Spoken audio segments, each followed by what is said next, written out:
6-7 લુખ્ખાઓને લઈને તલવાર ખુલ્લી લઈને અહીંયા ઘર પર વાર કર્યો છે અને અમારા ઘરમાં અમારી જાળી બંધ હતી કે અમારા ઘરના બધાને મારી જ નાખે.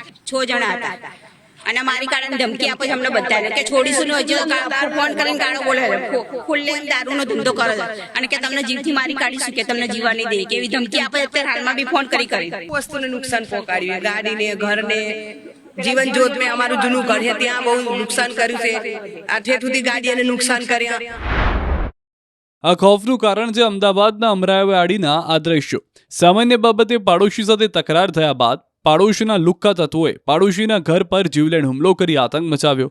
અમરાઈવાડીના વઢિયારીનગર વિસ્તારમાં ગુંડાઓ તલવાર, લાકડીઓ અને હથિયારો લઈને તૂટી પડ્યા. લુખ્ખા તત્વોએ વઢિયારીનગરને માથે લીધો. જાહેરમાં તલવારો, લાકડીઓ લઈને આવેલા તોફાનીઓએ વીજ મીટર, ઘરના ગેટ, વાહનોને નુકસાન પહોંચાડ્યું. લુખ્ખા શખ્સની હરકતો યુવકે તેના પિતાને કહી દેતા તે ગિન્નાયો હતો.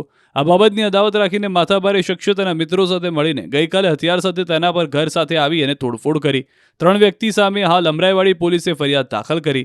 3 આરોપી પૈકી પોલીસે 2 આરોપીને ઝડપી લીધા છે. તો અમદાવાદના બાપુનગરમાં નજીવી બાબતમાં વેપારી પર હુમલો થયો. કાપડના વેપારીએ ટેમ્પો હટાવવાનું કહેતા આરોપીઓ ઉશ્કેરાયા અને વેપારીને લાકડી સહિત ગડદાપાટુનો માર મારવામાં આવ્યો. આરોપી જીગર, વિકી દેસાઈ, કેડી સાવધરિયા સહિત 5 શખ્સોએ વેપારીને માર માર્યો. વેપારી મનુભાઈ ભદ્રેશિયા બાપુનગર પોલીસ સ્ટેશનમાં ફરિયાદ નોંધાવી ચૂક્યા છે.